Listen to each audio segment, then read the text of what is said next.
Bueno, vamos a seguir con la parte teórica de medio ambiente. Vamos a tener un poquito de clase y después vamos a ocuparnos de definir para cada grupo el tema del TP5, ya sea lo que trajeron ustedes o si no les vamos a dar alguna de las variantes que tenemos nosotros para...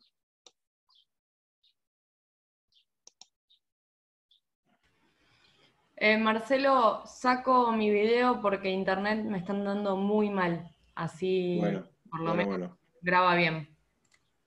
listo. Igual sigo acá, no es que me voy. Dale, dale, te escucho cualquier cosa. Genial. Bueno, vamos con entonces la segunda parte de medio ambiente.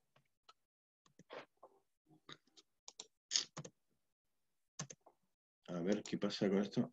Ahí estamos. Ahí estamos. Bueno, nosotros la clase pasada, ¿se acuerdan que habíamos visto en un momento, hablamos de que se podían plantear problemáticas a nivel macro o globales, de las que hablamos un poco, del calentamiento global, de la pérdida de biodiversidad, de la escasez de agua y la desertificación.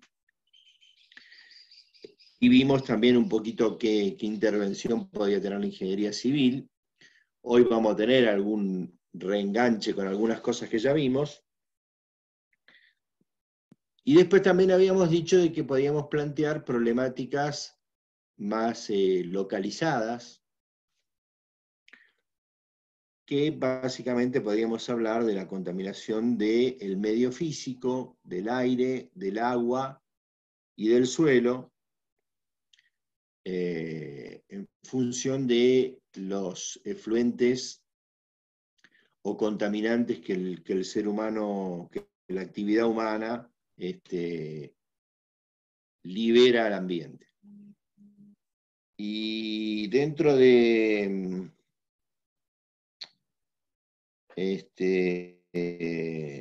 bueno, para cada una de estas situaciones, veremos un poquito qué intervención puede tener la ingeniería civil. En principio, bueno, en la primera, con la contaminación del aire, no hay mucha vinculación de la ingeniería civil, o por lo menos no la hay tanto en el aspecto de cómo puede colaborar la ingeniería civil, salvo aquello que básicamente, que hemos visto, el ahorro energético para evitar la liberación de dióxido de carbono a la atmósfera por la quema de combustibles fósiles. Pero alguna cosita más vamos a agregar ahora. Bueno, el aire atmosférico, que es lo que se contamina, en realidad es una mezcla de gases y de vapor de agua, porque también hay vapor de agua, que es ese contenido de humedad que nos anuncia el servicio meteorológico cuando nos habla de la humedad relativa ambiente. Esa mezcla de aire, como ustedes ya saben, tiene un mayor porcentaje de nitrógeno, el oxígeno, y después, en menor medida, el dióxido de carbono y gases, los que se llaman gases raros.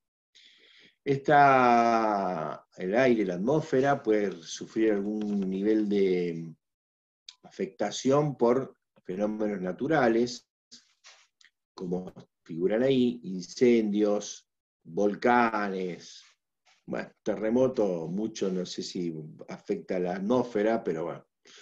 Pero el problema de contaminación fundamentalmente es la actividad humana, que como ya vimos, como recién mencionaba, la principal afectación es la quema de combustibles fósiles, ya sea en las centrales termoeléctricas, que son las principales contaminantes, o fuentes vehiculares, las fábricas, que también emiten gases a la atmósfera, y otro tipo que no sea ni vehicular ni fabril de contaminación que puede haber en las grandes ciudades. Los principales contaminantes, bueno, ya vimos que el dióxido de carbono lo es fundamentalmente por la gran cantidad y esa gran cantidad es principal responsable del efecto invernadero y del consecuente calentamiento global. Ahora, también, junto con el dióxido de carbono, los combustibles fósiles que se queman, el gas, todos los hidrocarburos, el gas natural, o las naftas, los combustibles líquidos, liberan también a la atmósfera un gas mucho más tóxico, en menor proporción, por suerte, pero mucho más tóxico, que es el monóxido de carbono. También puede ser que haya algún venteo y que se evaporen parte de estos combustibles, la nafta, el benceno, eso también es contaminación. Y después hay otros contaminantes que se liberan a la atmósfera, fundamentalmente por procesos fabriles, como ese óxido de nitrógeno, el dióxido de azufre, que cuando hay lluvia se produce la lluvia ácida, o sea, se deposita, se genera, el agua toma parte de ese azufre y se genera ácido sulfúrico que se deposita en las superficies de las construcciones y de los vegetales. Y después también lo que hay es material particulado, o sea, partículas sólidas pequeñitas que están en el aire contaminando. Por ejemplo, un caso característico es cuando se usa carbón, y esas partículas de carbón están en el ambiente contaminando. La legislación que regula esto y otros contaminantes atmosféricos que puede haber, qué concentración máxima es admisible en el ambiente, tiene, digamos, dos grandes escuelas que están en función de dónde se hace la medición de la concentración de contaminantes. Y ahí hay, esos dos grandes grupos son la legislación que tiene en cuenta que el control de concentración de contaminantes se hace en la fuente, que es el caso que está en la figura, el caso 1, o sea, yo tengo una chimenea donde está saliendo la contaminación atmosférica y mido ahí arriba. Esa medición es una medición más costosa, en primer lugar porque en general hay altas temperaturas, o sea que requiere equipamiento más costoso, más sensible. En cambio, la otra forma de medición es más simple, pero también genera más incerteza, que es la del control del aire, o sea, el que mide la calidad del aire, no en el punto donde se produce la emisión, lo que se llama la pluma. La pluma es la cantidad de el área, digamos, de la atmósfera afectada por el contaminante. Eso genera lo que se llama la pluma. Si yo dibujara la pluma, a ver, esperen, vamos a cambiar de color, vamos a poner ahí. La pluma sería algo así, que va representando la dispersión del contaminante. Fíjense que la concentración que está marcada en rojo responde a una curva exponencial, donde obviamente donde está la emisión está el pico de concentración, luego se va dispersando la concentración. Pero hay un descenso y hay picos de concentración. ¿Sí? Por eso no es raro ver, como hice yo en el dibujito, cuando se emite, estos manchones más oscuros que se van diluyendo a medida que se aleja de la fuente, pero como que se dan estos picos de concentración de contaminante a medida que se aleja de la fuente. Cada pico es más chiquito, ¿no? Hasta que se termina de dispersar el contaminante. Bueno, no completé lo que decía, que otra posibilidad es medir la concentración del contaminante en el ambiente, no en el punto de emisión, que eso se llama control del aire, de la calidad del aire. Esa forma de medición y la legislación consecuente con esa forma de medición es la que tenemos en nuestro país, ¿sí?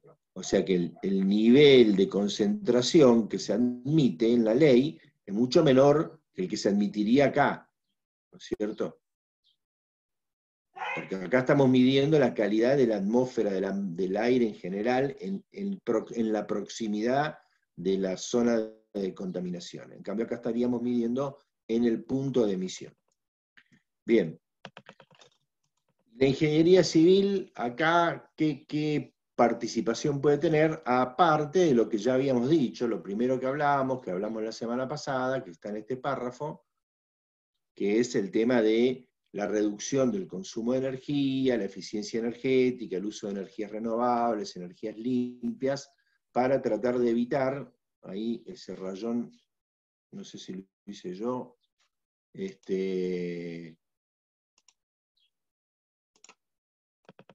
para tratar de evitar el exceso de quema de combustibles fósiles por la producción de energía eléctrica, fundamentalmente. Pero también podemos tener otras cuestiones. Por ejemplo, durante el proceso de construcción, que puede haber mucha polvo en la atmósfera, material particulado, que puede ser cuando hay movimiento de suelos, que puede ser en las plantas hormigoneras, donde los aglomerantes, los áridos en menor medida, pero principalmente los aglomerantes vuelan, en la construcción, en los movimientos de suelo, en la obra vial, mucho polvo. La contaminación acústica, habría que ver si corresponde asignarla acá a la atmosférica, al aire, pero bueno, indudablemente durante el proceso de construcción de una obra hay alta contaminación acústica. Hay algunos contaminantes característicos que podemos tener en cuenta y que se consideran en la construcción, como por ejemplo el tratamiento de imprimación o el uso mismo de concreto asfáltico, pero fundamentalmente durante los procesos de imprimación en las carpetas asfálticas, donde se ha reemplazado en los últimos años, digamos 15 años, las diluciones asfálticas con solvente, que liberan ese solvente, parecido a lo que dijimos hace un rato de las naftas y benzenos, a la atmósfera, se la ha reemplazado por emulsión asfáltica, que es una dispersión del asfalto en agua. Entonces lo que se libera es agua, vapor de agua al ambiente. Por supuesto que es menos eficiente la emulsión que la dilución, porque la dilución, como se evapora mucho más rápido el solvente que el agua, primero que puede estar más concentrado el contenido de asfalto y segundo que se seca más rápido. Bueno, y otro aspecto importante, ahí habla de control en las demoliciones. Bueno, ahí también podríamos considerar el tema del material particulado, ¿no? Hay las dos cosas, mucho polvo y mucho ruido con el proceso de demolición en una obra. Pero además, en particular, cuando hablamos de obras edilicias, un aspecto que hay que tener en cuenta es la posible presencia de asbesto. Ahora vemos algunas fotitos. Bueno, material particulado, como decíamos, movimiento de suelos, o en una planta hormigonera, como vuelan los áridos finos y el aglomerante, el polvo. Este es el caso de una imprimación asfáltica, donde si se usara dilución asfáltica con solvente, ese solvente se evapora a la atmósfera, afecta especialmente al propio personal de la obra. Y acá estamos viendo una remoción de una cubierta, no es exactamente una demolición, porque expresamente están levantando una cubierta de fibrocemento vieja. Ahora también hay fibrocemento, pero el fibrocemento actual es fabricado utilizando un mortero de cemento aplicado en un molde y fibras. El fibrocemento, el concepto es que yo tengo una fibra que me soporta la tracción y el mortero de cemento soporta la compresión y puedo armar piezas en un molde, como estas chapas, colocando las fibras y pintando con mortero de cemento varias capas. Aplico una capa de fibra con mortero de cemento, otra capa de fibra, mortero de cemento, y voy armando eso, caños, placas. Bueno, actualmente, cuando se habla de fibrocemento, las fibras son fibras plásticas, fibras finitas plásticas. A veces son entramados, mallas plásticas finitas. Pero antiguamente, cuando hablábamos de fibrocemento, la fibra que se usaba era una fibra natural, ahí se ve la fotito abajo a la derecha, o en el centro, que es el asbesto, que es un mineral. Asbesto o amianto son equivalentes a ambos términos. El asbesto es un mineral fibroso, natural, pero el problema que tiene estas fibras es que las partículas muy pequeñitas se disgrega fácilmente, aparecen partículas en el ambiente, en el aire, cuando se trabaja, cuando se mueve, cuando se serrucha, no necesita mucho también, o sea, con un poco de golpearlo, qué sé yo, libera polvo, pero ese polvo tiene micropartículas que penetran en el sistema respiratorio, en los puntos, digamos, más pequeñitos, en los bronquios, en los alvéolos bronquiales, y las fibritas muy pequeñitas tienen filo y producen pequeñas lesiones, cortecitos, en los alvéolos bronquiales. Y esos cortecitos derivan, si son muchos y con el tiempo, en cánceres de pulmón. Por lo tanto, la exposición con cierta asiduidad al polvo de asbesto es dañina, es grave, puede producir grave daño a la salud. Por eso el asbesto, el amianto, se prohibió, no se puede usar más. Todavía quedan, por ejemplo, en mi casa tengo un techo en algún lugar, un pedazo de mi cubierta de donde pongo el auto, que tengo que reemplazarlo, pero que hay que tomar muchas precauciones para ese reemplazo porque el movimiento del material puede liberar asbesto al ambiente. Igual no es bueno tenerlo tampoco, porque la erosión del viento, atmosférica, qué sé yo, también puede ir liberando, por supuesto que en mucho menos cantidad. En el momento en que se opera con eso, cuando yo haga eso, bueno, voy a tener que tener una serie de precauciones con el personal, con la gente, para que tengan elementos de seguridad, mojarlo para que no se levante polvo, disponerlo en un volquete en la parte inferior y después arriba tirar otras cosas para que cuando se lo lleven no ande tirando a la atmósfera el asbesto, ¿sí? Así que es engorroso, pero hay que hacerlo con cuidado por esta situación. La realidad es que una personal que opera con ciertos niveles de seguridad por una única vez con el material, difícilmente tenga este problema. Ahora la gente que trabajaba con asiduidad con esto, efectivamente, muchos de ellos tenían cáncer de pulmón. Bien, este es el tema del asbesto. También Profe, pregunta. Sí. ¿Cuál es el procedimiento cuando se sospecha de la presencia de asbesto? No cuando se sabe que hay asbesto, sino cuando se sospecha. Bueno, si se sospecha hay que confirmarlo y retirarlo. Claro, ¿cómo se confirma? Se extrae una muestra porque no se puede cortar, no se puede hacer nada. No, bueno, ya te digo, por una vez que saques una muestrita no pasa nada.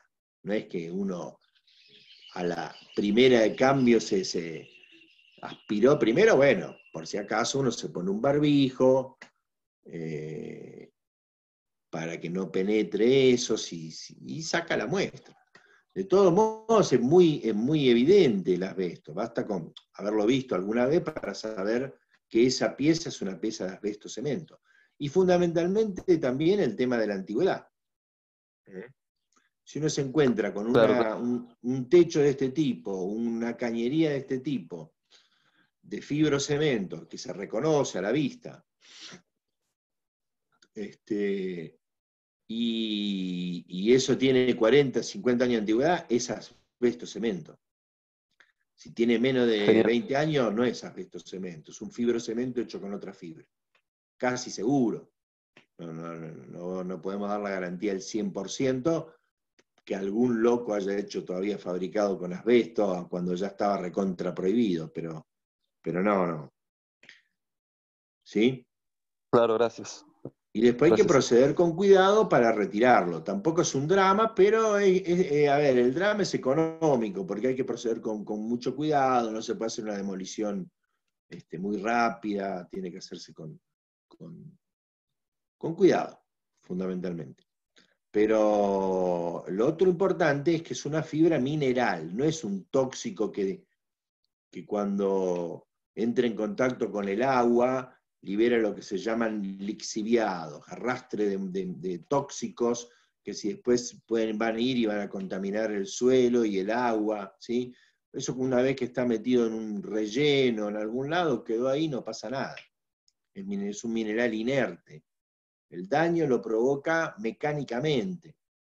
Cuando uno lo aspira, mecánicamente provoca cortes muy pequeñitos, pero que a largo plazo pueden generar un cáncer. Pero no es que si eso está enterrado, suponete que tenés un caño de fibrocemento, pero metido dentro de una pared, revocado ahí, eso no va a provocar daño, salvo que uno se tomara el agua que pasa por ese caño, pues es un caño pluvial o cloacal, ¿no? Pero no va a provocar un daño eso, ¿sí? Sí, gracias. Bien. Bueno, salimos de la atmósfera, vamos a la contaminación del agua. Contaminación del agua, los principales fuentes de contaminación son los efluentes cloacales, los desagües cloacales, los efluentes industriales, es decir, aquellos líquidos que salen de la industria, distintas industrias que tienen efluentes líquidos, como pueden ser la industria, los frigoríficos, la industria láctea, ¿sí? Que largan contaminación en forma de efluente líquido. Y también en la zona rural, donde los agroquímicos, cuando llueve, el arrastre de agroquímicos a los cursos de agua también puede ser una fuente importante y grave de contaminación. Bueno, ¿qué contaminantes podemos encontrar? Materia orgánica como sólidos, como partículas sólidas, disueltas o en suspensión en el efluente, como vemos en los líquidos cloacales. Agentes patógenos pueden traer, obviamente, ¿no? Virus y bacterias.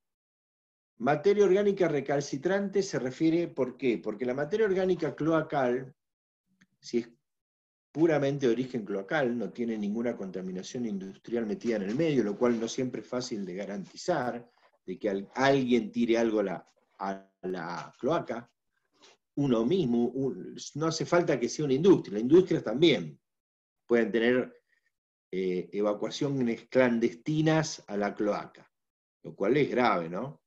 Pero en una casa hay detergentes, a alguien se le cae una pintura y la tira por la cañería, o sea, no es solamente líquido cloacal lo que sale de los desagües de una casa.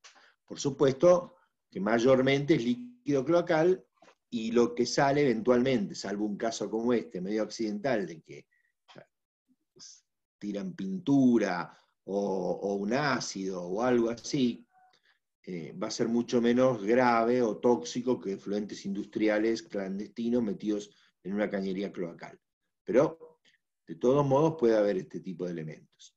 Y cuando son orgánicos, se los llama recalcitrante, por ejemplo, como figura ahí, aceites, hidrocarburos, los agroquímicos, porque son compuestos orgánicos que tarda mucho tiempo el ambiente en degradarlo. no completé la idea anterior, los líquidos cloacales puros, el ambiente ¿quién en el ambiente?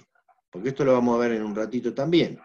¿Quién degrada en el ambiente un líquido, una materia cloacal? Pregunto yo a ustedes. ¿Cómo, profe? Yo vuelco líquido cloacal a un río, a un lago.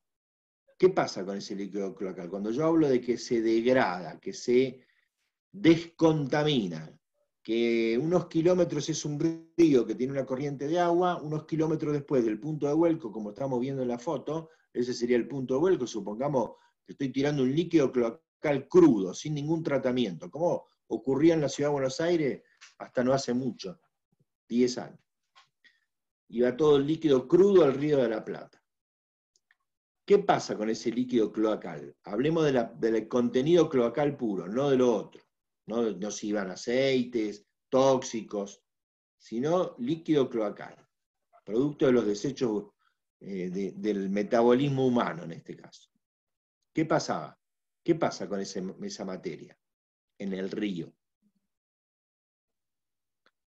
¿Qué pasa si yo tengo un terrenito en el fondo de mi casa y tiro materia orgánica, restos de comida? Tiro restos de tomate, una cáscara de banana, o hasta un pedazo de Y carne. no hay ¿Qué pasa? microorganismos que lo descomponen. ¿Cómo? Discúlpame. No hay microorganismos que lo descomponen.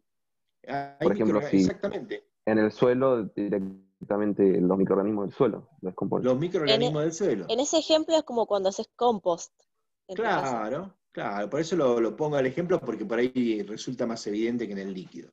Uno tira algo en la tierra, lo tapa con un poquito de tierra, ¿y qué pasa con el tiempo? Primero se pudre, va a haber mal olor. Y después, con el tiempo, se empieza a convertir en compost, como decía Abril, ¿puede ser? Sí. Y después, si lo dejáramos muchos años, ¿qué pasa? ¿En qué se convierte? 100, 150 años está ahí. Ese compost se termina convirtiendo en lo que está ahí, en tierra negra, en humus. El humus, la tierra negra, que es tan buena para las plantas y tan mala para la ingeniería civil, es producto de la descomposición de los restos vegetales y animales que han quedado sobre la superficie, ¿sí? Y con el paso de los años, los siglos, se termina convirtiendo en eso, en humus, ¿sí? Y eso pasaría también con el compost. Con el tiempo se terminaría convirtiendo hueso, con la humedad, con las bacterias y con las bacterias del ambiente, como bien dijo, no me acuerdo quién, los microorganismos, Pero, profe, las bacterias. acá no Sí. pasa eso con el agua. O sea, tirás eso al agua y la contaminás.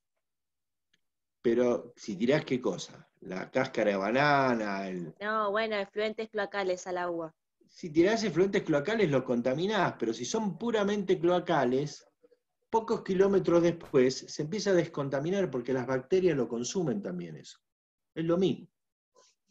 Pero O no sea, requiere mucho tiempo la descomposición eso. depende de la concentración. Si hablamos de toda la ciudad de Buenos Aires y tirándolo a un río, bueno, hay un área muy próxima a la zona de vuelco que realmente el efluente, el agua está muy contaminada. Pero aún así, la ciudad de Buenos Aires, el Río de la Plata no estaba totalmente o tan contaminado, volcando, porque es un río muy caudaloso, porque viene el río Paraná, el río Uruguay, son ríos muy caudalosos, mucho caudal de agua, y tenía capacidad todavía de descontaminar los líquidos cloacales de la ciudad de Buenos Aires. Lo que pasa es que descontamina el componente puramente cloacal, pero en esos líquidos cloacales de la ciudad de Buenos Aires va cualquier porquería aparte de lo cloacal. Porquería me refiero a porquerías peores que los líquidos cloacales. O sea, a esto que estamos leyendo acá, aceite, hidrocarburos, como es, vuelcos clandestinos industriales, con metales pesados, como lo que sigue abajo, metales pesados, ¿sí? Cosa que es mucho más grave y más difícil. El riachuelo, el río Matanza, Riachuelo, que es uno de los ríos más contaminados del planeta. ¿Por qué? Porque ahí no es un río caudaloso como el río de la Plata, ¿sí? Sino que es un río pequeño, relativamente pequeño, y donde vuelcan efluentes industriales. Por eso una de las obras que tenemos va a ser una importante medida no de descontaminar, pero de evitar que se avance más todavía la contaminación en el río. Pero la gran contaminación del riachuelo no es cloacal. Mataderos que vuelcan ahí sus efluentes, que tienen mezcla de efluentes orgánicos e inorgánicos, ¿sí? Curtiembres. Originalmente las curtiembres volcaban ahí, las curtiembres tenían una contaminación muy importante porque tenían compuestos muy tóxicos para tratar los cueros. Bien, Profe, pero sí. perdón, ¿no es una de las funciones de la cámara séptica el ayudar a la descomposición de la materia orgánica? Pero la cámara séptica, bueno, la tenés en las instalaciones que van a las redes. La cámara séptica la tenés en las instalaciones que van a un vuelco en el terreno. Mirá. Ahora vamos a hablar de algo parecido a la cámara séptica. De todo modo, lo correcto es que se trate el líquido cloacal. Yo no estoy diciendo que qué bueno que está que tiren el líquido cloacal al río. Pero lo que sí les digo es que ese líquido cloacal, si fuera puramente cloacal, y el cuerpo receptor es suficientemente importante como para recibir, en función de la población, ese efluente, puede no ser tan grave. Puede no ser tan grave. Una ciudad pequeña que vuelca en un río caudaloso no le afecta demasiado al río esa contaminación, si es puramente cloacal.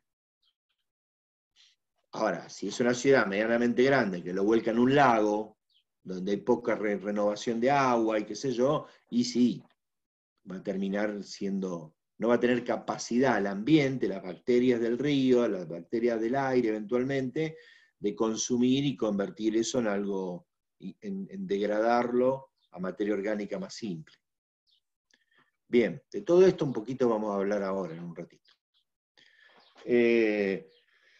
Otra cosa que también hay que medir, no solamente se miden estos contaminantes en el agua, sino que también, fíjense que está marcado ahí, hay otras formas de contaminar, como por ejemplo, largo a un río que está a 20 grados, como está el agua, la temperatura del agua en el ambiente, y largo agua a 80 grados, por ejemplo, para enfriar una central térmica nuclear.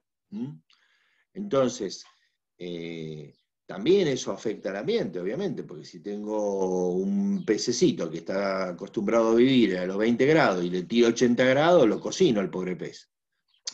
Depende también de la dilución de ese efluente, ¿no? En el agua. Lo mismo con el pH, el nivel de acidez. Más allá del producto que le bajó excesivamente o le subió excesivamente el pH al agua, ese pH también afecta a la vida que hay en el curso de agua. Bien. Bueno, ¿cómo es el consumo del agua por parte del ser humano, domiciliario o industrial? Tengo una fuente de agua, la consumo, ¿y qué hago? Una vez que la consumo, vuelvo a volcarla en el río, en el mismo o en otro, donde está circulando el agua. O eventualmente, si no tengo cloacas, como hablábamos recién, en el terreno, pero en definitiva, eso va a contaminar el terreno y el agua subterránea también. La napa freática primero, que es el primer nivel de agua subterránea, y eventualmente va a ir bajando y infiltrando como puede a los acuíferos inferiores. Entonces, antes del vuelco es donde debiéramos tener la etapa de tratamiento que hablaba recién, ¿no? Y es ahí donde hay una intervención importante de la ingeniería civil. aparte de todo lo que vimos en la otra clase, cuando hablamos de escasez de agua, de desertificación, de que cómo la ingeniería puede conseguir el agua, hacer llegar el agua donde es necesario y demás, hay un aspecto muy importante de la ingeniería civil y es que es parte de la actividad del ingeniero civil las plantas de tratamiento. En una planta de tratamiento puede haber intervención de otras profesiones, por ejemplo, electricistas, mecánicos, porque hay mecanismos, porque hay válvulas, porque hay compuertas, puede haber elementos electromecánicos en una planta de tratamiento. Si hablamos de una planta de tratamiento industrial, no cloacal, donde ya digamos que el ingeniero civil maneja también los fenómenos químicos de una planta cloacal, pero aún en una planta cloacal también va a intervenir o puede intervenir un ingeniero químico. Y si es industrial especialmente, porque el ingeniero civil no tiene idea de qué procesos hay que hacer para descontaminar determinados efluentes industriales. Pero donde sí o sí siempre va a intervenir el ingeniero civil es que en una planta de tratamiento hay construcciones, hay piletas, hay canales, hay un componente estructural y hay un componente hidráulico de movimiento del fluido, por bombeo o a presión atmosférica, por gravedad, de manera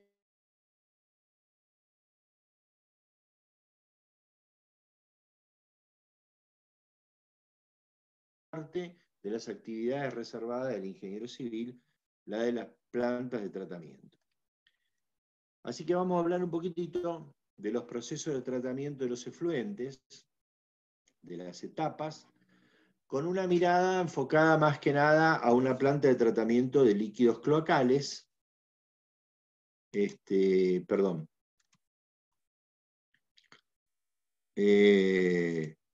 pero que podría generalizarse a otro tipo de tratamientos. De hecho, una de las etapas que aparece acá no es habitual o no aparece en las plantas cloacales. Bueno, lo primero que vamos a ver, que tenemos una etapa de pretratamiento, cuyo objetivo es proteger las instalaciones del resto de la planta, o sea, el líquido, el efluente, pensémoslo como cloacal o el que fuera, ingresa a la planta en la zona de pretratamiento, luego va a pasar por un tratamiento primario cuyo objetivo es retener sólidas, luego va a pasar por el tratamiento secundario biológico, que es donde se le baja la carga orgánica, esto es primordial en una planta de tratamiento cloacal. Ahí aparece esa etapa eventual a continuación de la afinación, que no es más bien característica de las plantas cloacales, sino de otro tipo de efluentes. Y finalmente la desinfección para eliminar el exceso de virus y bacterias, antes del vuelco al cuerpo de agua, que se lo llama cuerpo receptor. Entonces vamos a ir mirando un poquitito estas etapas a continuación, que es lo que vamos a ver en el resto de la clase. Perdón, profe, tengo una duda. Sí. Las partículas sólidas que hace la planta, ¿dónde las desecha? En el tratamiento ¿dónde las desecha? Esa sería ya otra historia por fuera de la planta de tratamiento, que sería pasa a convertirse en un residuo peligroso. Necesita llevarla a algún tipo de tratamiento de Los contenedores. Residuo sólido. A un relleno. Bueno, vamos a mencionar por ahí algo la próxima clase del tratamiento. Primero vamos a hablar de los residuos sólidos urbanos y de los rellenos sanitarios, y si tenemos un ratito alguna mención de tratamiento de residuos peligrosos, que serían los barros que salen de estas plantas. Ahora, igual, cuando lleguemos al punto, vamos a hacer algún comentario más. Perfecto, gracias. Entonces, decía que proteger a la planta de que ingrese algo que puede dañar el resto de la planta. En primer lugar, objetos muy contundentes, muy grandes, como elementos grandes, gruesos, que se retienen en rejas. Esas rejas pueden ser autolimpiantes, pueden tener un sistema para retirar el residuo y volcarlo en un volquete, o tendrán que limpiarse manualmente, como la de la imagen. Una vez que ingresa el líquido, otro componente que puede haber para proteger la planta es un tanque de compensación. ¿Qué es un tanque de compensación? Es una pileta lo más grande posible, de acuerdo al espacio disponible, que es uno de los elementos, digamos, uno de los parámetros dominantes en el diseño de la planta. Cuánto espacio, cuánto terreno dispongo para poner las distintas áreas de mi planta. En donde cuando hay un exceso de caudal, o sea, cuando viene mucho más efluente del que viene habitualmente, o cuando hay un exceso de contaminante, una mayor concentración de contaminante, lo que hago es derivar el efluente a ese tanque de compensación hasta que esta irregularidad se modifica, vuelve a la situación normal de descarga en la planta, y entonces lentamente puedo ir pasando lo que mandé al tanque de compensación a la planta. A ver, les cuento con ejemplos para que se entienda mejor. ¿Cuándo puede ser que haya un exceso de caudal? Un ejemplo clásico, aunque no cierra totalmente con esto, ahora vamos a ver por qué, es en las plantas cloacales cuando llueve mucho. ¿Por qué? Porque en algunos lugares de por ahí el pluvial, cuando quiere volcar el pluvial a la calle, en la calle se inunda y entonces no me sale el agua de lluvia. Para evitar que se me meta el agua en la casa, ¿qué hace alguna gente? La manda a la cloaca, cosa que está prohibida. No debiera ir a la cloaca el líquido, el agua de lluvia. ¿Por qué? Porque la cloaca se colmata enseguida. ¿Y qué pasa? Adentro el líquido cloacal, mezclado con el agua de lluvia, empieza a desbordarme por ahí, y lo que me desborda es el líquido cloacal. Entonces, cuando llueve mucho, puede ser que a una planta de tratamiento de líquido cloacal le llegue un caudal, una cantidad de metros cúbicos por segundo, muy superior a la que le viene normalmente en el uso diario de esa planta. ¿Qué pasa? Si se me viene todo ese caudal adentro de la planta, me va a ser un desastre, especialmente en la zona de tratamiento secundario biológico, ya vamos a ver por qué. Entonces, una posibilidad sería derivarlo, como figura acá, a un tanque de compensación. Si este es el caño que ingresa, o la canaleta, o lo que fuera, que ingresa a la planta, cierro el paso acá, abro esta otra llave, cada uno de esos dibujitos representa una válvula o un elemento de cierre, y hago circular el líquido hacia el tanque de compensación.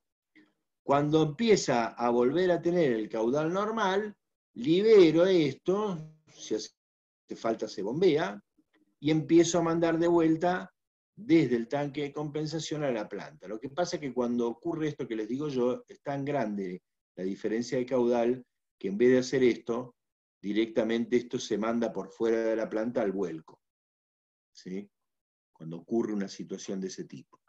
Porque si no, si llega a entrar ese gran caudal, que a lo mejor es 10 veces mayor que el habitual de la planta, me hace un desastre que la planta va a estar parada 6 meses después.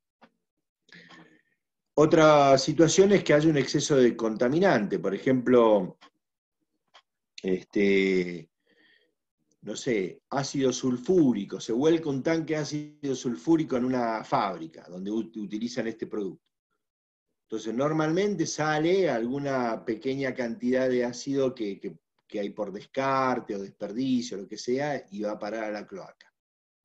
Pasa por la planta a la cloaca no a la cloaca, a la red cloacal, sino a las cañerías, a los desagües de la fábrica.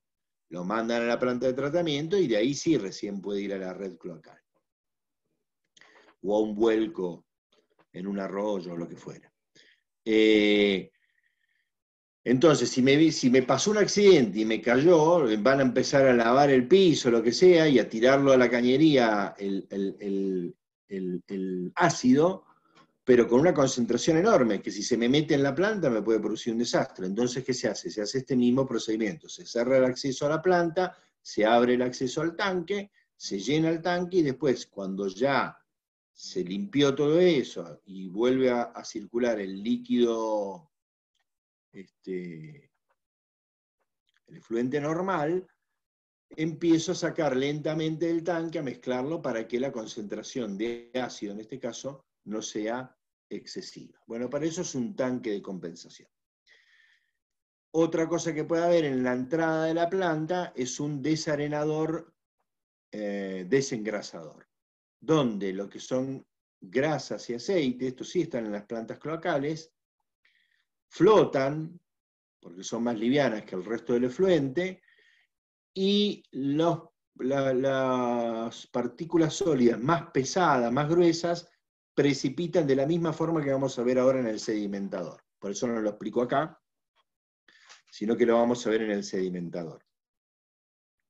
Y arriba hay un barredor, que está representado acá con este elemento rojo y este negro, que sería un mecanismo que lo va moviendo, que vemos acá en la foto, ¿cómo es esto? Un barredor es una especie como de un secador de piso gigante, que va moviéndose mecánicamente y va arrastrando la grasa y normalmente la va volcando a canaletas laterales, como vemos en el corte, y de ahí esa grasa se deriva otra vez, como dijimos recién con el barro, a un tratamiento aparte. Pasa a ser lo que se llama un residuo peligroso. O sea, un residuo sólido contaminado que habrá que darle algún tratamiento especial. Bueno, una vez que pasa la etapa de pretratamiento, entraríamos en el tratamiento primario, que es tratar de retener las partículas sólidas más finas, del nivel de las arenas, digamos, entre arenas y arcillas. Bien.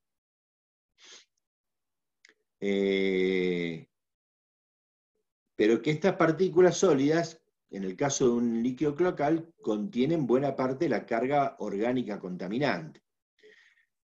Entonces, ¿qué es lo que se hace? El líquido que viene por una conducción, una cañería o un canal, llega a una pileta, a un volumen mucho más grande. El caudal que está dentro, ¿qué es el caudal? El caudal lo medimos en metros cúbicos por segundo, es el volumen en la unidad de tiempo que está circulando. Yo pregunto, aunque ahí ya está escrito, pero ¿cómo es el caudal de entrada y el caudal de salida? ¿Cómo son uno respecto al otro en esa pileta? Igual. Son iguales. ¿Por qué? Porque si hubiera más caudal de entrada que de salida, ¿qué quiere decir? Que en algún momento se me desborda la pileta. Y al revés, si hubiera un caudal de entrada menor al de salida, quiere decir que se me está vaciando, que no me está entrando efluente, que puede pasar en algún momento, pero es una rareza. Lo normal es que voy a tener lo mismo que entra, tiene que ser lo que sale. Entonces, tanto el caudal de entrada como el de salida son iguales, y el caudal en la pileta también es igual, porque está circulando la misma cantidad de efluente medida en volumen, en metros cúbicos, por segundo. O sea que el caudal de entrada y el de la pileta también son iguales, como está indicado abajo.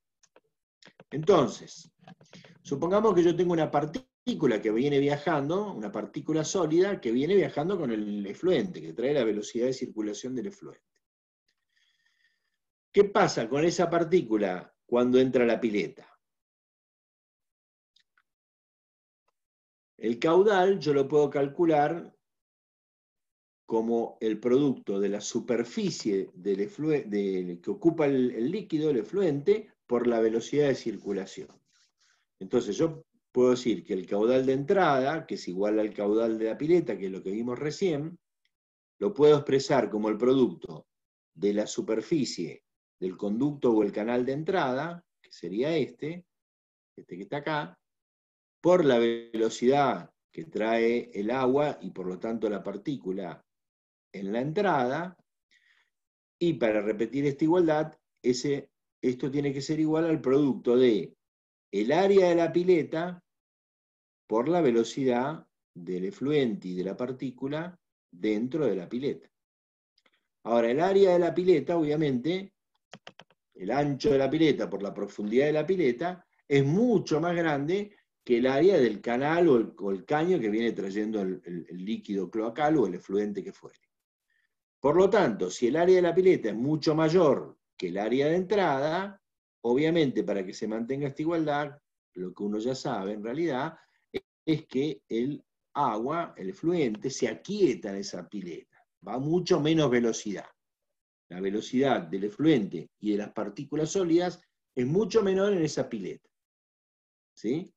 Queda retenido un tiempo el líquido ahí, en realidad está circulando, pero muy lentamente. Y con él la partícula. Y entonces, esa partícula, por un lado, tiene una velocidad tangencial que tiene que ver con la del fluido que la está transportando. Y por otro lado, tiene una velocidad de precipitación que tiene que ver con la densidad de esa partícula, ¿no? No solo ahí dice la densidad de la partícula, en realidad tiene que ver con la densidad de la partícula, con la densidad o la viscosidad del líquido, ¿sí?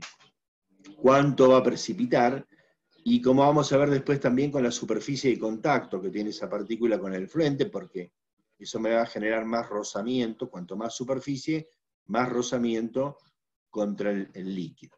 Pero bueno, el asunto es que hay una velocidad de precipitación que depende de la partícula y del efluente, y que por lo tanto va a ser la misma en el canal que en la pileta. Pero como se achicó mucho la velocidad de circulación tangencial en la pileta, la resultante entre esas dos, que acá prácticamente no me permite precipitar porque va demasiado rápido, ahí donde va despacito va a poder ir precipitando. ¿Se entiende? Sí, profe. Entonces, se agrega algo más acá. ¿Qué puedo hacer yo para mejorar la eficiencia de este sistema? Bueno, si yo pudiera lograr que en esta composición de fuerzas aumentara la velocidad de precipitación, lograría que precipite mejor y más rápido y sea más eficiente mi sedimentador. Y ahí es donde aparece lo otro que se hace acá. Si yo voy al dibujito anterior, este sedimentador le falta algo, le falta lo que aparece acá. Acá estaría completo el sedimentador, ¿sí? Porque le agregué una pequeña antecámara al principio, donde voy a mezclar el líquido, el efluente, con dos compuestos. Puede que haya uno solo, el de la floculación. Normalmente hay floculación y coagulación, floculante y coagulante. ¿Qué hacen estos compuestos? Primero, el floculante lo que hace es atraer a las partículas sólidas que tienen carga negativa. Esto se usa sulfato de aluminio, no lo puse acá en la presentación porque no hace falta que se acuerden, pero suele usarse sulfato de aluminio como floculante. Y ese sulfato de aluminio genera un ion positivo, un catión, que atrae las partículas sólidas que tienen carga negativa. Y entonces, en vez de tener un montón de particulitas más pequeñas, tengo un conjunto más grande que se denomina floc. El coagulante, que se puede agregar también y que mejora la eficiencia, lo que hace es una molécula orgánica muy larga, una cadena muy larga, que actúa como una especie de red que atrapa varios flocs, de lo que está en el dibujito de abajo. Entonces tengo todavía un paquete más grande. Estoy concentrando más la masa de partículas sólidas. Todo esto es microscópico, ¿no? No es que tengo un bloque así de... Todo esto es microscópico, pero voy juntando una masa mayor de partículas. Con lo cual logro que precipite más rápido. ¿Por qué? Porque ofrece, al tener la misma masa, en vez de tenerla dispersa en un montón de partículas chiquitas, la tengo en un conjunto más denso, ¿qué va a pasar? Tengo la misma masa, pero en este caso tengo mucho menos superficie de contacto con el fluido que cuando tengo todo disperso. Y por lo tanto, ofrece menos resistencia al fluido, porque hay menos fricción, y precipita más rápido. Yo pongo el ejemplo para que uno lo asocie fácilmente, se dé cuenta fácilmente de lo que está abajo a la derecha. Imagínense ustedes que tienen un cascote de ladrillo y lo tira dentro de un balde con agua. ¿Qué hace? ¡Pum! Se va para abajo, derecho. Ahora imagínense ustedes que yo agarro ese cascote, con un martillo lo muelo hasta que lo convierto en polvo de ladrillo. Y ahora agarro todo eso, que es la misma masa que tenía de cascote, y la tiro dentro del balde. ¿Qué va a pasar con las particulitas de polvo de ladrillo? A la larga van a precipitar. Yo lo dejo ahí 2 días, un día, no 2 días, unas horas, y van a aparecer en el fondo del balde, igual que el cascote. Pero va a tardar mucho más en precipitar, ¿no es cierto?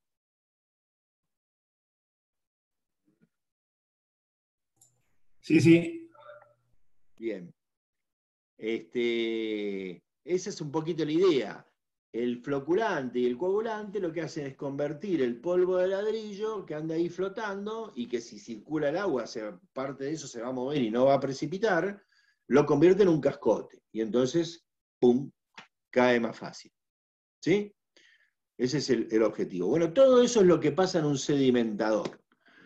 Este es un método en donde se retienen las partículas agregando la floculación y coagulación con cierta eficiencia y a bajo costo, porque lo único que tengo que tener es el movimiento del líquido y el espacio. El costo es la construcción de la pileta, el terreno disponible para poner una pileta grande. Cuanto más grande, como vimos, más lento va el agua. Cuanto más lento, más fácil que sedimente. Pero no tiene un costo operativo, no hay energía, no se consume energía en eso. Ahora, ¿qué pasa? Y tengo que usar mucho espacio, tengo que disponer de mucho espacio para tener, si quiero mejorar la eficiencia del sedimentador, y a veces eso no se tiene. Entonces, se puede recurrir a otro procedimiento que conceptualmente hace lo mismo, pero más eficiente en el tiempo, pero más caro. ¿Por qué? Porque voy a consumir energía. Este es el sistema de sedimentación por flotación, en donde yo de alguna forma, ahora voy a explicar variantes, hago que el agua se mueva hacia arriba. Por ejemplo, por bombeo. O sea, meto el agua en la pileta, en un tanque, y hago que por presión meto el agua por bombeo. O le inyecto aire comprimido, y entonces hay un burbujeo que mueve el agua hacia arriba. O, como ocurre en la planta potabilizadora, en alguna de las plantas potabilizadoras que hay acá en la Ciudad de Buenos Aires, en la que está en Palermo y en la que está en Bernal, creo que también, que hay un ¿cómo se llama? Un dispositivo que se llama pulsator. ¿Por qué? Porque actúa en forma, en vez de ser continua, como el sedimentador que vimos recién, que es un proceso todo continuo, actúa por pulsos. En ese pulsator, el movimiento ascendente del agua se logra por una cámara de vacío. A ver si lo puedo, no lo quise poner acá para no complicar demasiado la cosa. Voy a ver si lo puedo dibujar un poquito. ¿Cómo estamos de hora? Estamos medio jugados, pero bueno. A ver.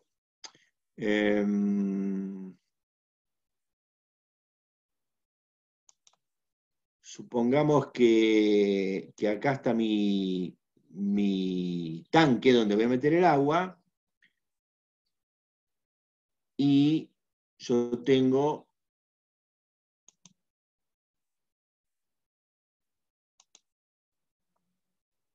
acá lo que sería la cámara de vacío.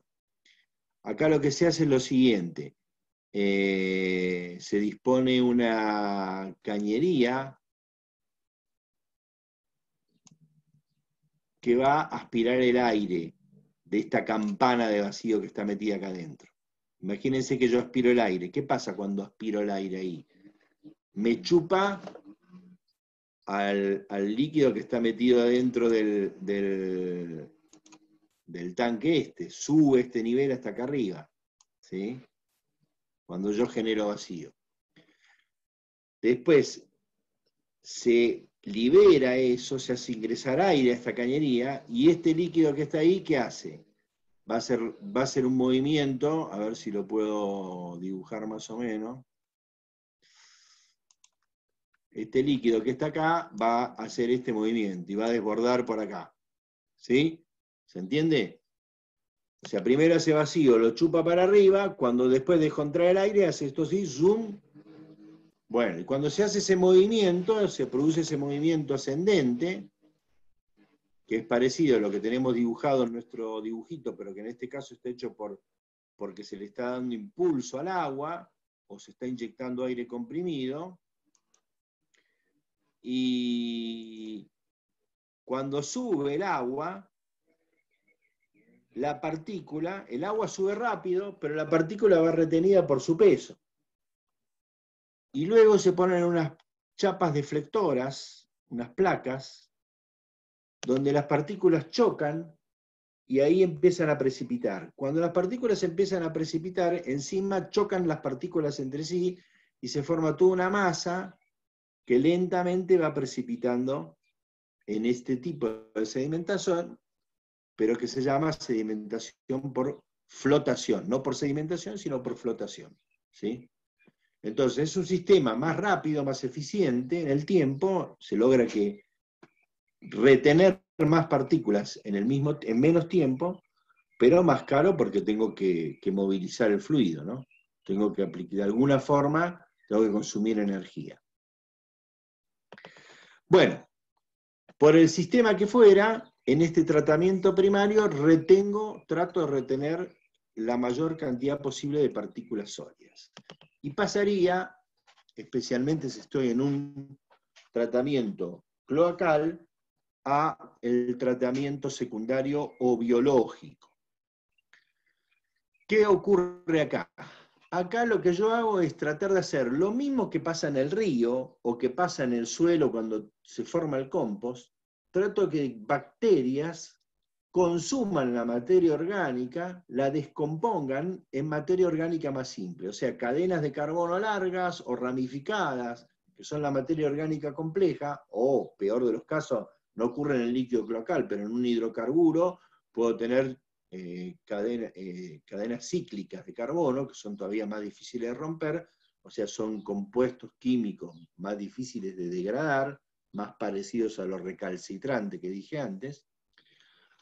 Pero bueno, como fuera, las bacterias empiezan a consumir esa materia, rompen eso y en su metabolismo liberan, como residuo de su metabolismo, materia orgánica más simple, que la pueden tomar las bacterias del ambiente. Lo que estoy haciendo en definitiva es el proceso que tardaría varios días por el nivel de concentración de bacterias que hay en el agua, en el ambiente. Yo acá, como tengo una alta concentración de bacterias, lo logro en pocas horas. En vez de estar un mes tratando de descontaminarse, y si le sigo tirando líquido, no va a tener capacidad, depende del cuerpo receptor, como hablamos al principio, de descontaminarlo. En cambio acá, yo lo estoy haciendo en pocas horas, que las bacterias, para eso tengo que generar, ¿qué cosa? Un ambiente favorable para las bacterias. Y eso depende del tipo de tratamiento biológico que tenga. Por eso decía yo que, especialmente en esta etapa, se puede ver muy afectada si hay un cambio muy fuerte, muy importante, de las condiciones naturales de la planta. Si me viene un caudal muy grande cuando viene la lluvia en la planta cloacal, me arrastra bacterias fuera de la planta. Si viene muy ácido, por ahí las mata, porque tienen un pH, una temperatura, ¿sí? Porque tengo que tener un ambiente favorable para las bacterias. Por eso, las plantas de tratamiento, donde hay tratamiento secundario biológico, tienen todo un periodo de puesta en marcha hasta que se forman las colonias bacterianas y empieza a funcionar regularmente, y el que opera la planta, el jefe de planta, tiene que tener un buen manejo para ver qué caudal puede hacer ingresar, cuánto hay que recircular, ahora vamos a hablar brevemente de eso, para que funcione correctamente la planta, y aparte se están haciendo mediciones permanentemente de laboratorio para ver el estado de funcionamiento. Bueno, como les decía, depende del tipo de tratamiento, el ambiente que debo generar. En el tratamiento aeróbico lo que tengo son bacterias aeróbicas. Las bacterias aeróbicas, igual que el ser humano,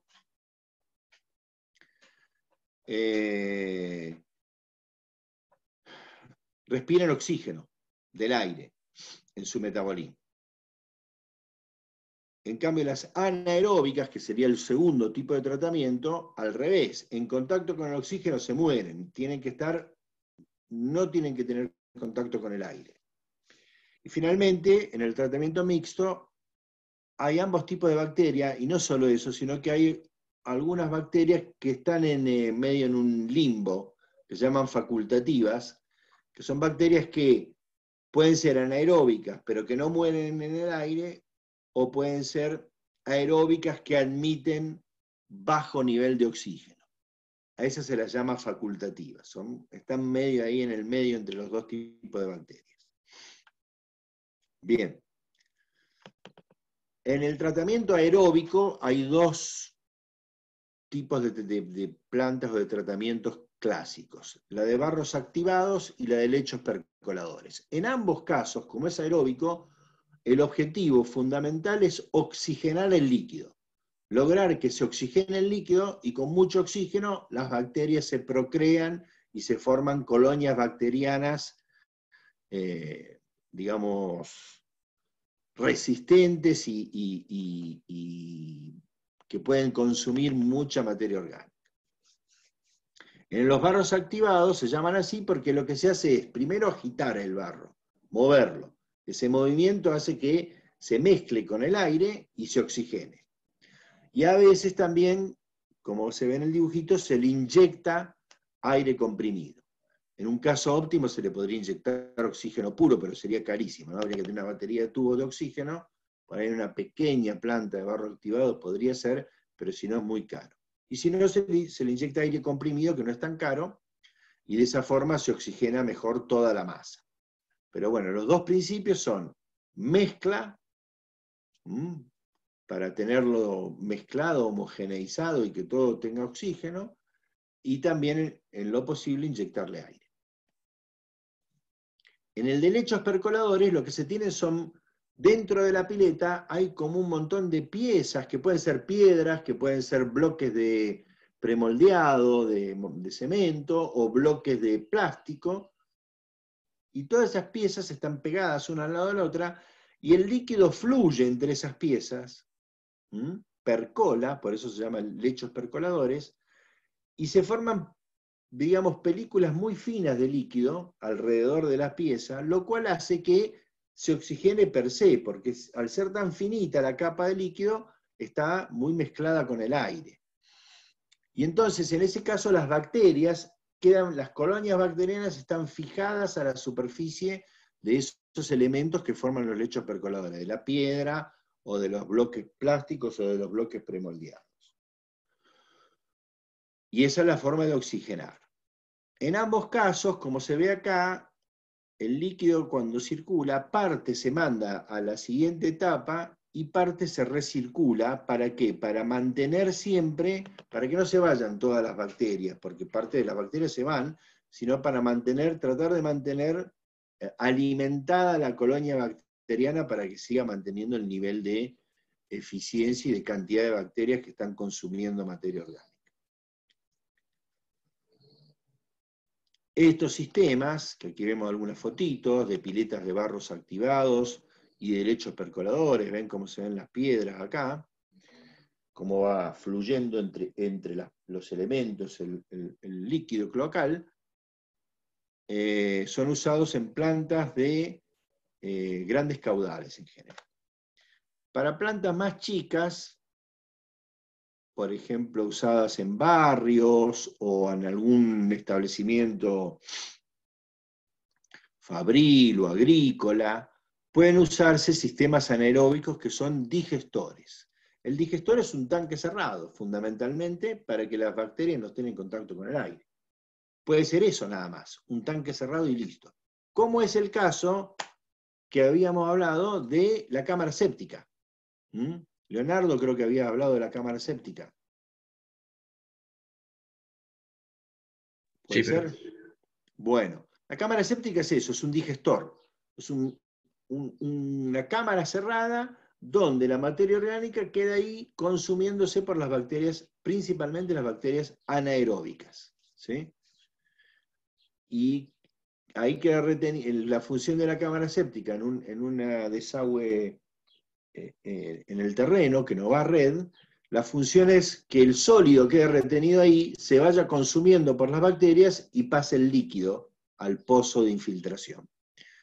Bueno, ahora se puede mejorar la eficiencia del digestor para que no sea simplemente un tanque cerrado, removiendo y calentando eso. Si yo lo caliento, lo que voy a lograr es que las bacterias estén en un ambiente más propicio, porque las bacterias, igual que el ser humano, andan más o menos por los 37-38 grados de temperatura para tener el metabolismo en condiciones óptimas. Y a veces se hace que, ¿qué pasa? Dentro del proceso de metabolismo de las bacterias, una cosa que liberan las bacterias anaeróbicas es metano, esto que está acá, ¿sí? Gas metano. Entonces a veces lo que se hace es agarrar ese mismo metano y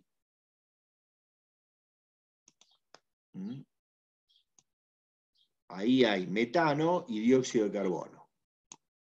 Este metano, si se lo deshumidifica y se lo comprime, es un gas combustible.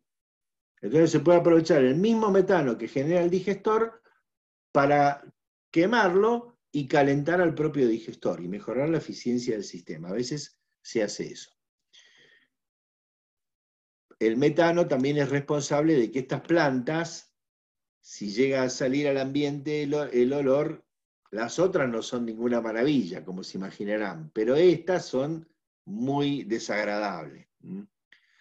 Bien. Y finalmente está el sistema mixto, que se usa, por ejemplo, en poblaciones del orden de los 15.000, 10.000, 15.000, 20.000 habitantes, en donde lo que se hace es simplemente una laguna artificial. Se hace una excavación grande de 1 o 2 hectáreas, o sea, una manzana, 2 manzanas de superficie, una profundidad no muy grande, del orden del 1,5 metros, y eso actúa como parecido al sedimentador. Entra el líquido cloacal, queda retenido, va más lento ahí, y en ese proceso, en esa etapa que queda retenido ahí, el líquido, arriba actúan bacterias aeróbicas y abajo actúan bacterias anaeróbicas. Se van precipitando y se van formando barros, esos barros los van consumiendo las bacterias anaeróbicas, y en el medio, esa capa violeta que está ahí en el dibujito, están las facultativas, esas que estaban medio que podían ser aeróbicas con poco oxígeno, o anaeróbicas que se bancaban el oxígeno que había ahí. Y eso es un poco el proceso. Esa laguna de tratamiento, laguna de estabilización se la llama también, o lagunas facultativas también se la llama, obviamente que es muy económico, porque hay que disponer del espacio, pero después requieren algún nivel de mantenimiento. Llega un momento en que se empieza a colmatar esa laguna, entonces o hago otra laguna, o empiezo a ir sacando los barros que se fueron acumulando ahí. Esos barros, como los que salen del sedimentador, que no lo mencioné en su momento, dije que iba a comentarlo, fíjense que en los dibujitos pusimos en todos lados, hay una cañería de desagote para sacar esos barros, en el sedimentador, en las piletas de barros activados o de lechos percoladores. Los barros hay que ir retirándolos, o en esta laguna de tratamiento, hay que ir retirándolos, y esos primero va a haber que tratar de secarlos para que reducir el volumen, que no tengan tanta humedad, porque salen con mucho contenido de humedad, y luego es un barro, un material, una tierra contaminada que hay que darle tratamiento como un residuo peligroso, que algo hablaremos la semana que viene. Bien. Acá tenemos alguna fotito, fíjense, este es un digestor y esto que hay acá es donde están concentrando el metano. Este tanque es un depósito de metano que después se va a usar para el calentamiento del propio digestor. Y esta es una laguna de tratamiento. Un espacio donde se hizo una excavación, no muy profunda, es grande, y ahí se deja que el líquido se trate y se va después volcando al río o al arroyo que está próximo. Y es muy usado en poblaciones pequeñas, se le trata de poner vegetación alrededor para que no lleguen los olores, cuando no circule el viento y lleve el olor a la población. Bueno, la etapa esta que a veces existe y a veces no, que es la de afinación, son distintos procedimientos químicos para tratar de retener lo que se llaman nutrientes, particularmente estos que figuran ahí: carbono, exceso de fósforo, exceso de nitrógeno o de dióxido de carbono. ¿Por qué? Eso depende mucho de a dónde voy a volcarlo esto. Si yo esto lo vuelco en un río con mucha circulación de agua, no genera mayores problemas el exceso de estos compuestos. Pero si yo vuelco esto en un cuerpo receptor con poca renovación, como puede ser una laguna o un lago pequeño, que tiene poca circulación de agua, que es alimentado por un pequeño río y sale y descarga por otro pequeño río, o sea que hay un nivel de circulación bastante bajo, ¿qué pasa? El exceso de estos nutrientes hace que algunas especies que están en ese cuerpo del receptor, en ese laguito, en esa laguna, empiecen a proliferar, especialmente las algas. Las algas consumen estos nutrientes y empiezan a proliferar, a multiplicarse. Encuentran un ambiente muy propicio, las algas, para crecer. Y colonizan el lago. Empiezan a sacarle oxígeno a esa agua, y esa agua que empieza a ser muy, muy buena para las algas, pero muy mala para el resto de la población.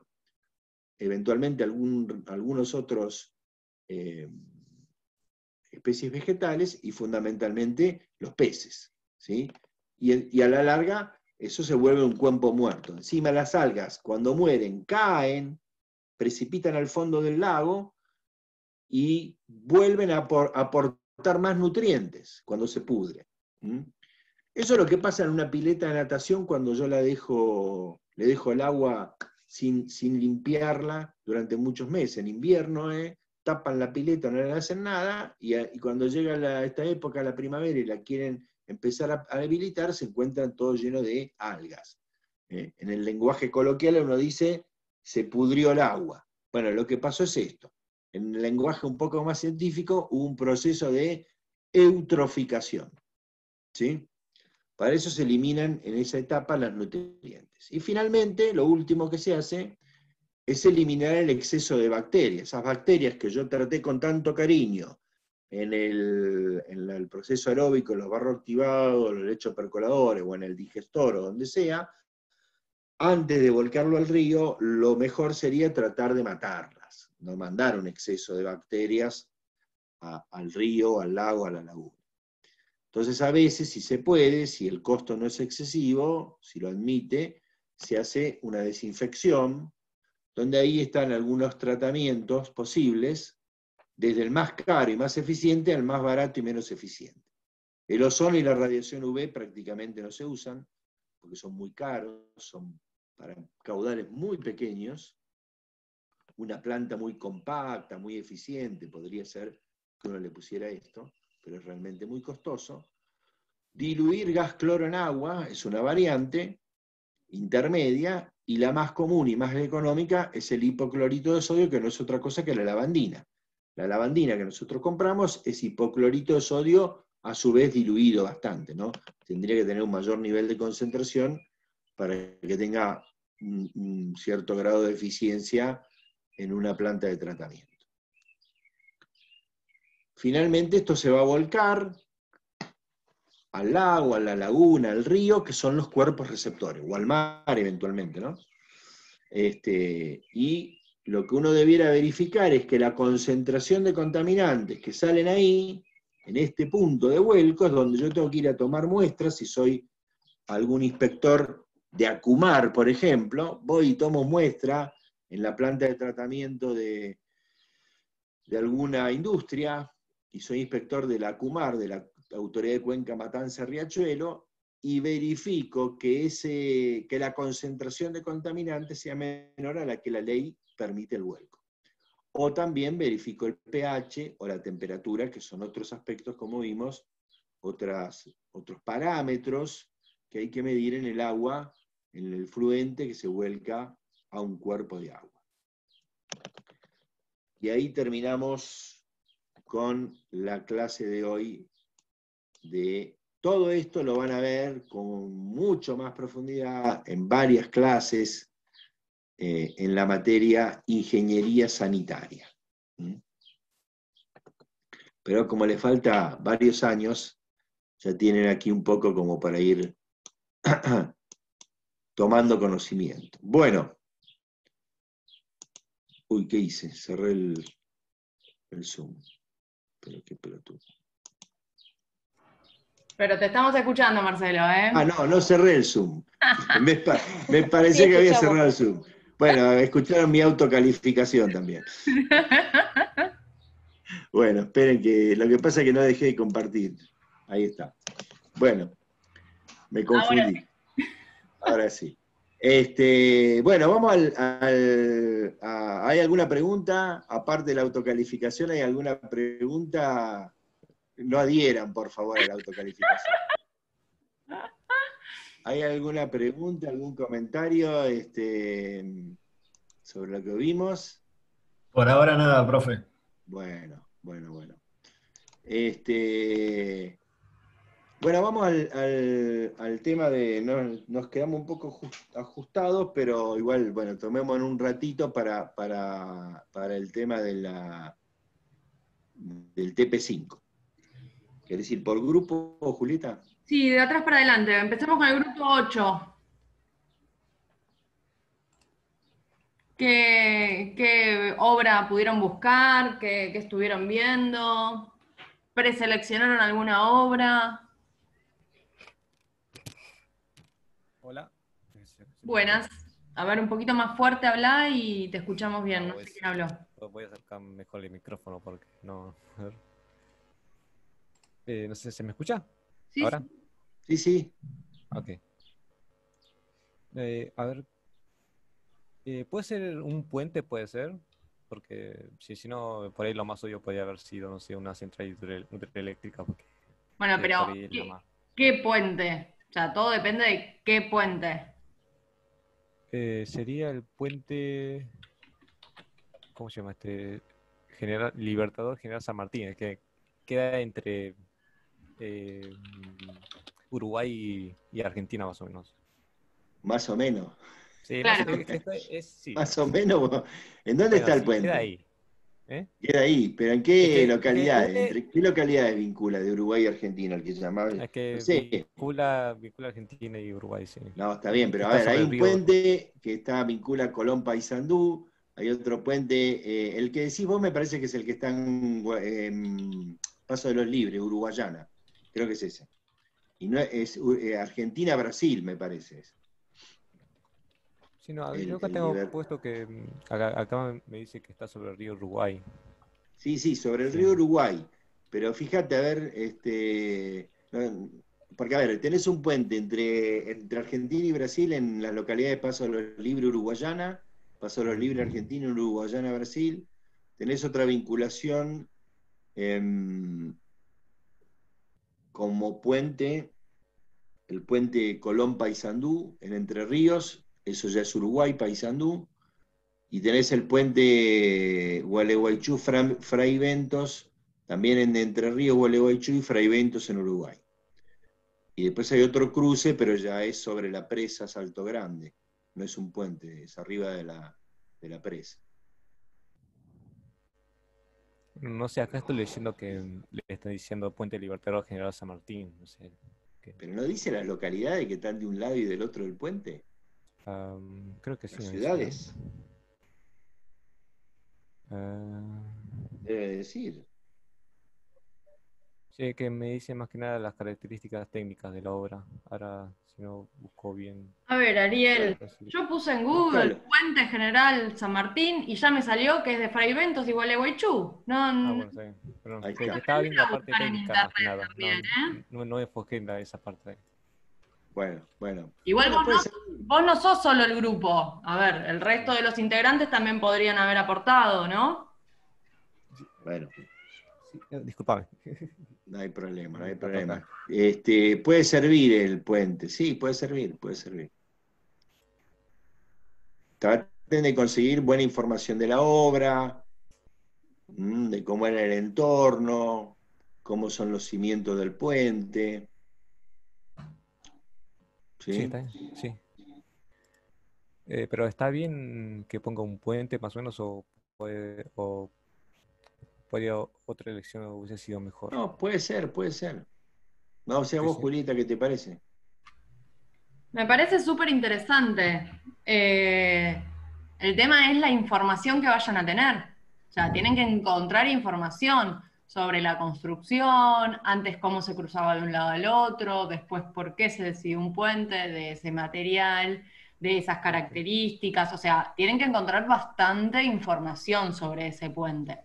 O sea, lo importante de estas obras, aparte que sean de una cierta envergadura, lo que está bueno es que encuentren información sobre no solo la estructura, sino todo el entorno, ¿sí? O sea, para poder generar una matriz de impacto ambiental y poder ver un montón de componentes, no solo la estructura en sí.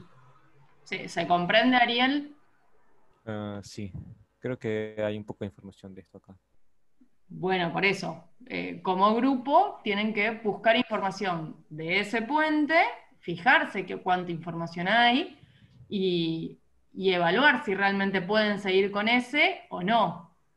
¿Qué quiero decirte con esto? En estos días, este fin de semana, busquen información y si no, en el foro del TP5 por el campus virtual, manden, ¿sí? Manden un mensaje en el foro, ¿sí? No un mensaje privado, sino para que quede de qué otra obra pueden proponer, porque ustedes para la semana que viene, o sea, todos los grupos del turno mañana, para la semana que viene, ya van a tener que traer mucha más información y empezar a pensar la matriz de impacto ambiental, ¿sí? O sea, tener un acercamiento a la matriz, no es que van a tener que traer la matriz completa, pero sí traer información relevante y que ustedes sepan de qué obra nos están hablando.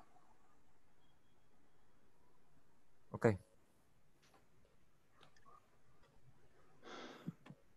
¿Grupo 7? Grupo 7, Hola, buen día. buen día.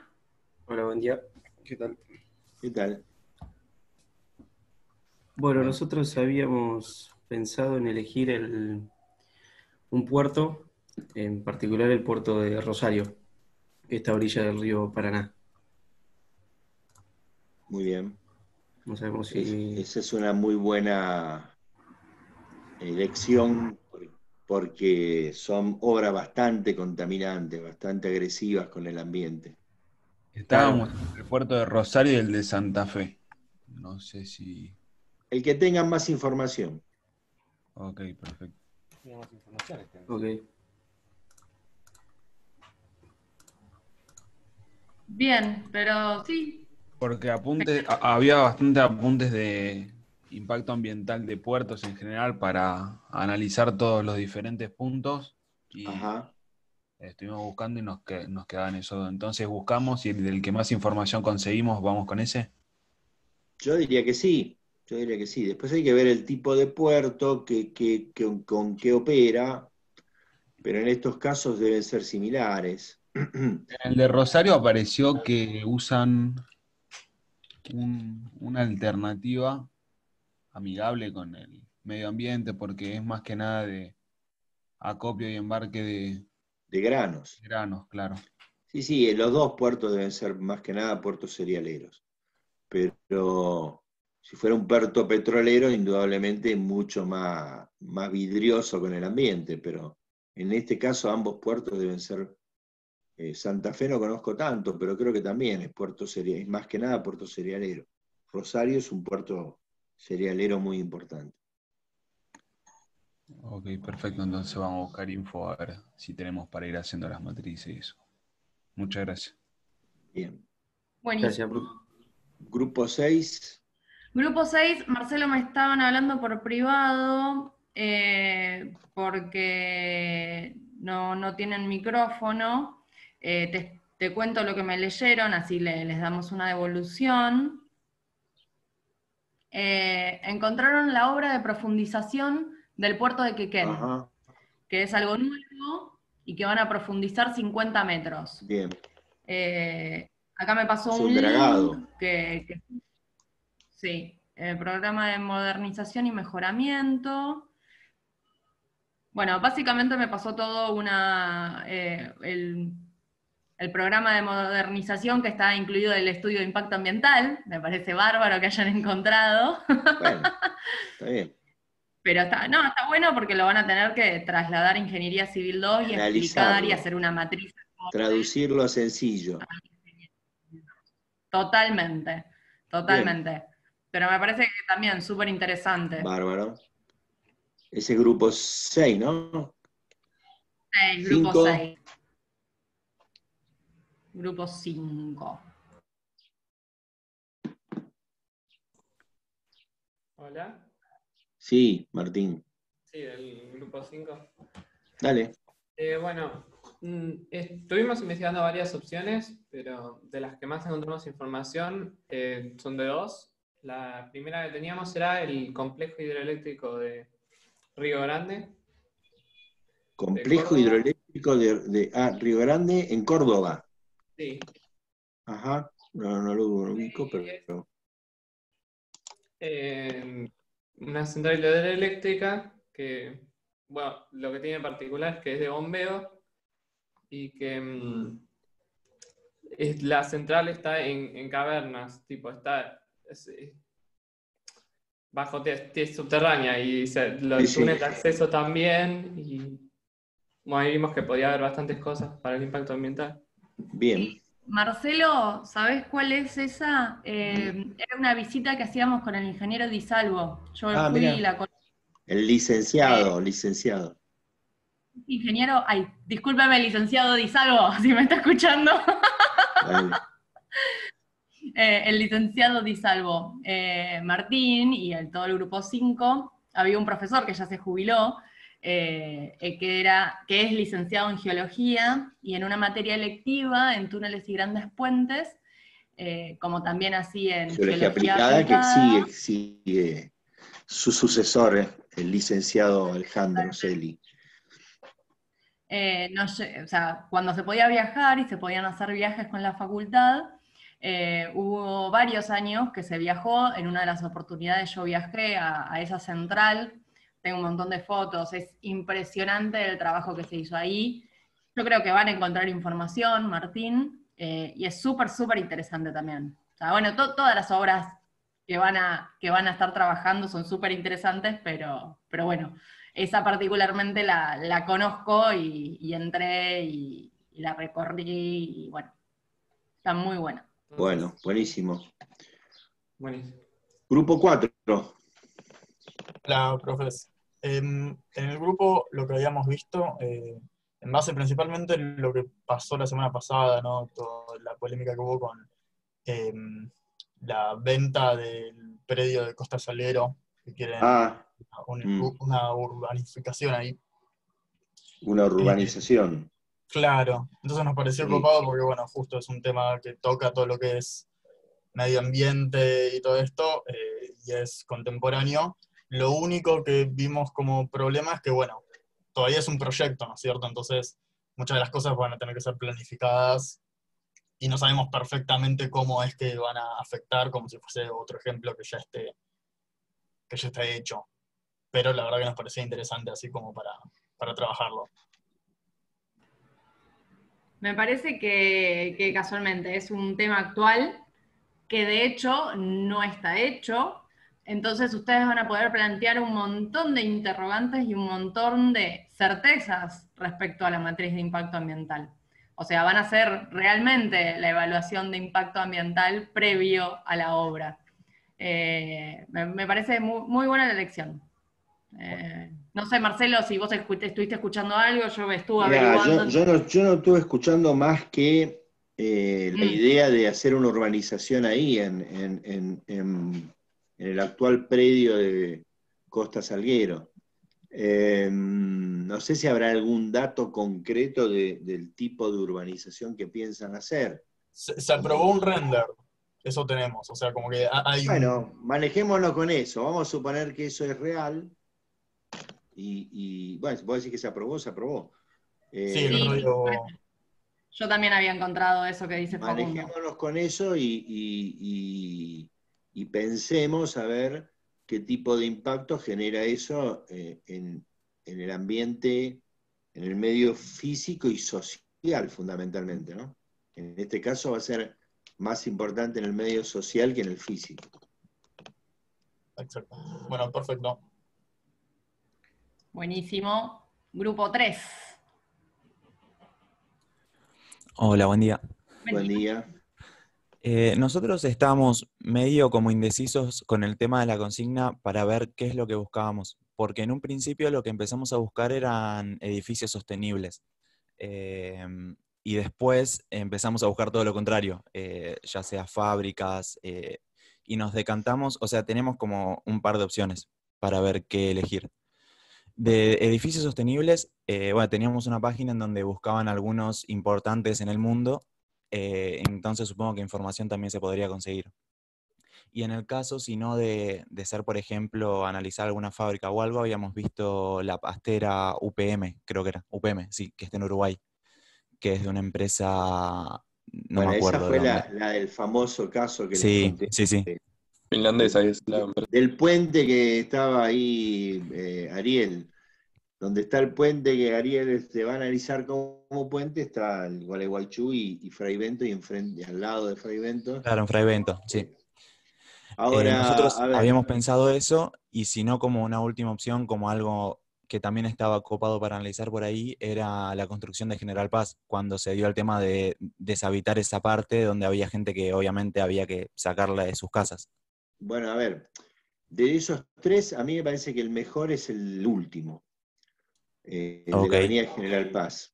¿Qué pasa con los otros? Primero, el del edificio sustentable, habrá que ver qué consiguen y qué tan sustentable es el edificio, pero obviamente que el que lo proyecta y lo construye está pensando en algo que produzca un muy bajo impacto. Entonces, no es por ahí lo más interesante para este trabajo práctico, donde estamos tratando de ver cuáles son los impactos que habitualmente produce la ingeniería civil. Es un poco lo que debe hacer, el deber hacer sería el del edificio sustentable. Y nosotros estamos analizando el hacer habitual.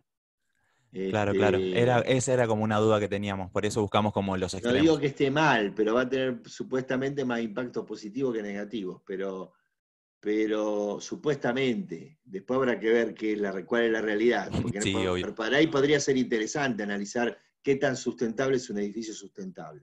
Pero bueno, y el Marcelo, otro, sí. de todas formas, si ellos están buscando en el exterior, es muy probable que realmente sea bastante sustentable, porque deben tener Sí, certificación LEED y todo. No, está bien, pero quiero decir Pero que sí, no lo hay todo veo un contexto que a lo mejor excede al propio edificio y que tal cual. hay cosas para discutir ahí. Pero y el de la pastera, a ver, el tema de la pastera es que la contaminación más importante no tiene que ver con la propia construcción, sino con la operación de la pastera. Tiene que ver más con una cuestión de radicación de fábrica que con un impacto de obra civil. ¿Sí? Claro, claro. Es más para ingeniería industrial que para nosotros, la de la pastera. Por eso me parece más interesante de los que vos dijiste, el de la General Paz, si tenés información, no sé. Ok. De última igual terminamos de definirlo en estos días y les consultamos como para ya confirmar. Bien. Perfecto, Alejo. Pero sí, a ver, el tema es la información de la General Paz. que hay épocas anteriores que no había tanta información, o sea, tanta información subida y guardada correctamente. Pero bueno, busquen y nos avisan por el foro.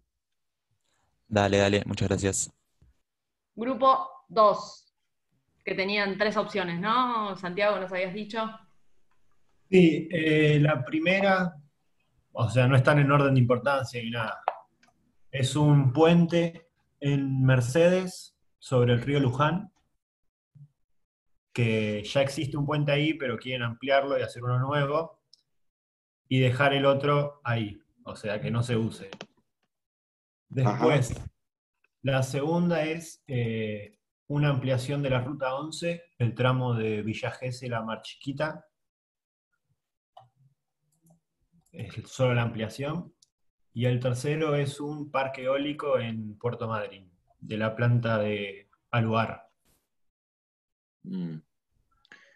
Bien. A mí me parece interesante el primero, el del río Luján. Sí, la ampliación o la nueva, que eso después no es El lo nuevo común. puente y el puente que no se demuele, que Sí. sería interesante ver a ver por qué piensan hacer ahí, qué pasa con eso. Sí, definitivamente. Nosotros para buscar, o sea, las opciones, lo que buscamos, o sea, tenemos el estudio de impacto ambiental de cada una, de cada opción. Ajá, ya lo tienen hecho el trabajo. No, bueno, hecho es lo mismo no, que pero hablábamos recién. Hay que traducir ese trabajo de lo más, de la complejidad que por ahí tienen ustedes, llevarlo a la simplificación de Civil 2. Va a ser más fácil para ustedes en principio, se supone, pero bueno, hay una cuestión de interpretación de lo que tienen ahí que habrá que ver cómo funciona. sí, no vamos a copiar nada, profe, no se preocupe. No me copien ni peguen el impacto ambiental No, por por favor. ahí, porque no, No. eso no tiene gracia. No, aparte igual, a ver, el hecho de tenerlo implica nada más que uno tiene capaz que más información o un poco más de herramientas para evaluarlo de otra forma. Pero no implica que tengan el trabajo hecho, porque el trabajo de Civil 2 es analizarlo, no a nivel 100% ingenieril, como lo estamos viendo en un trabajo que entregaron, sino un nivel de ingeniería Civil 2. Volvemos a lo mismo. Sí, aparte son primero que son re extensos y la mayor parte es reglamentación. Exacto. Pero aparte lo importante de este trabajo es que ustedes traten de correlacionar las etapas de la obra, los procesos de la obra con los impactos. Eso es lo más importante. Cosa que por ahí no lo van a tener tan evidente en el estudio de impacto de la obra que ustedes tienen. Y aparte hay algo fundamental, que recuerden que después los vamos a evaluar grupalmente para hacer, o sea, nosotros les vamos a dar una obra y ustedes van a tener que analizar y hacer la matriz de impacto ambiental, con lo cual no es que, bueno, lo tenemos hecho, se solucionó el problema. No, o sea, el hecho es, lo tienen que pensar, discutir, esto de discutir entre ustedes que tanto insistí la semana pasada, es un trabajo más profundo de no solo la matriz y se terminó, no, es la discusión profunda entre ustedes. Y pasamos al grupo 1, si les parece. ¿Llegamos a alguno ya? Sí, Me acá parece estamos. que sí. Santiago, no sé, o Abril, si quieren agregar algo más, pero... No, nada, nos quedamos con el puente entonces. Está bien. Gracias. Bien, ¿y grupo 1? Hola a todos. ¿Qué tal? El grupo 1 elegimos la central hidroeléctrica Yacyretá. Bien. Es válida. Si es por impacto. Por impacto tenemos para rato. Sí. Bueno, en realidad la elegimos porque más allá de que tiene un montón de impactos positivos, también tiene un montón de negativos, así que más que nada queríamos saber primero si les parecía bien si elegíamos esta obra. Después, una duda que teníamos era si hacer la evaluación en base a la construcción de la obra o en la inundación que se provocó. Y bueno, Si vos me vas a hacer la evaluación de impacto de una presa y no vas a tener en cuenta la inundación, No, claro, pero porque en 1994, si no me equivoco, fue la que afectó a 18.000 familias. Entonces, sería o centrarnos en eso, la verdad que lo que nos generaba duda era eso. Ustedes traten de hacer una mirada general de toda la obra y de todo el proceso. Por ahí no podremos ir en demasiado detalle de cada cosa que pasó, pero sí plantear como si uno hiciera una primera aproximación y ver qué proceso de construcción hubo y ahora la operación y dónde impactan esos distintos procesos, incluyendo esta situación que comentás vos, ¿sí? Pero la mirada, una mirada sobre toda la obra, para llevarnos algo con más valor, me parece.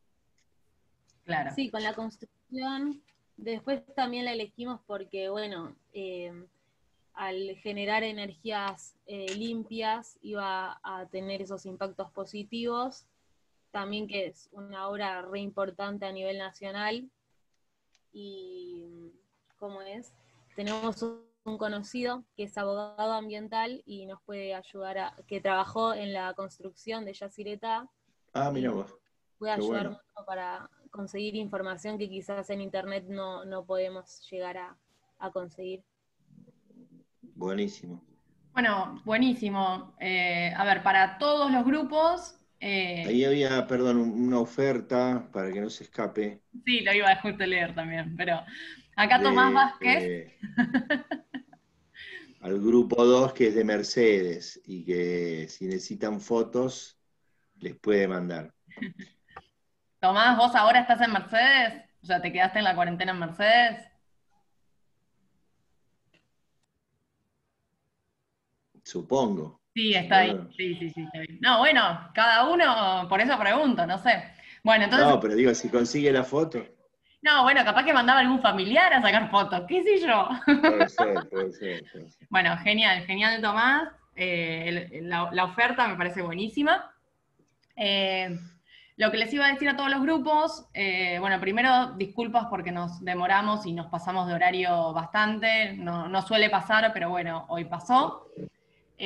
Todos los grupos tienen que avanzar con el hecho de, bueno, ya seleccionaron la obra o la van a definir este fin de semana, buscar información, empezar a ver esa matriz de impacto ambiental de modelo que presentó el ingeniero la semana pasada, ver las filas que se pueden agregar y las filas que se pueden sacar, ver qué columnas se pueden agregar, o sea, en la construcción, qué diferentes etapas hubo. Como recién Agostina decía, bueno, la construcción de una presa no es de un día para el otro, no es en un año, es en muchos años. Entonces, en las etapas de la construcción, ellos, en esta particular situación, van a ir poniendo las etapas de la construcción, entre una de ellas, cuando inundaron todo esto que mencionaba Agostina, por ejemplo.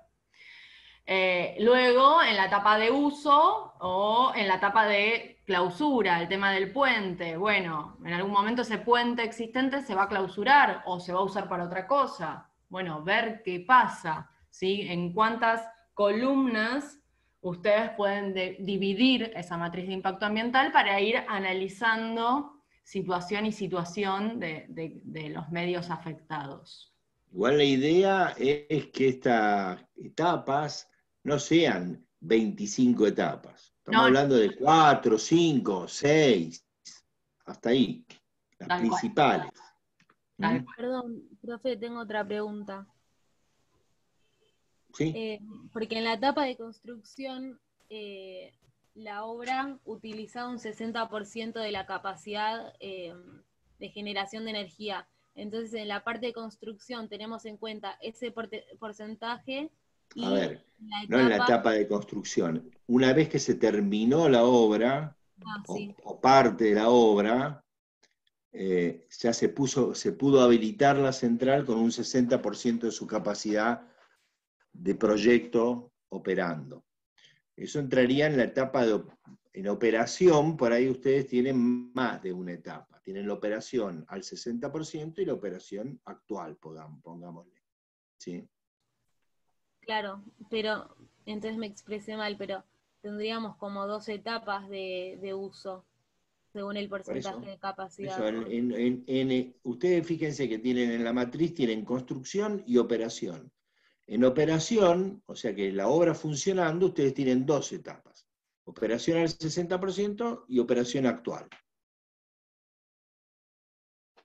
Buenísimo, muchas gracias. Mismo, bueno, una cosita más, Marcelo. Mismo, sí, dale. por ejemplo, en los puentes puede ser que la operación también se haga en 2 etapas. Que en una primera etapa haya habilitado un carril de ida y otro de vuelta, y en una segunda etapa ya estará al 100% también el puente. O sea, las columnas se pueden dividir en tanto construcción en varias etapas, como en operación en varias etapas. O sea, ustedes tienen todo un primer paquete que es construcción, que estarán todas las etapas de obra, las 4, 5, 6 etapas de obra que les digo yo importantes, y operación, que es la obra funcionando. Operación normalmente es una sola, pero podría también dividirse. Incluso, qué sé yo, se puede esperar que en un puente haya un tránsito medio diario anual los primeros 10 años y los próximos 20, uno mucho mayor, y entonces podría uno dividirlo también. No va a cambiar esencialmente porque los impactos van a ser los mismos, nada más que va a aumentar la intensidad, pero... Claro, bueno, esto para el uso también se puede evaluar General Paz hoy, ¿no? También las diferentes etapas en el Bueno, uso. habrá que ver, General Paz, ellos, no sé ¿Cómo lo toman? cuál de las obras de General Paz están hablando, cuál de las ampliaciones. Tal cual, tal cual. Pero bueno, no sé si hay alguna pregunta más.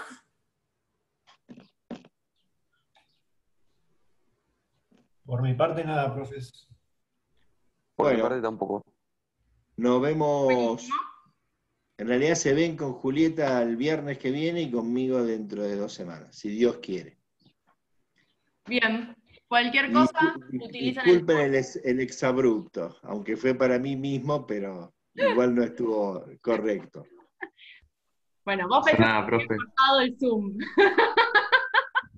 ¿Cómo? Vos pensaste que se cortaba, que estaba cortado el Zoom. Yo pensé que estaba cortado el Zoom, y vos lo tenés grabado ahora. Sí, tal cual. Bueno, buen fin de. Igualmente. Chao, hasta luego. Buen fin de, gracias. Gracias.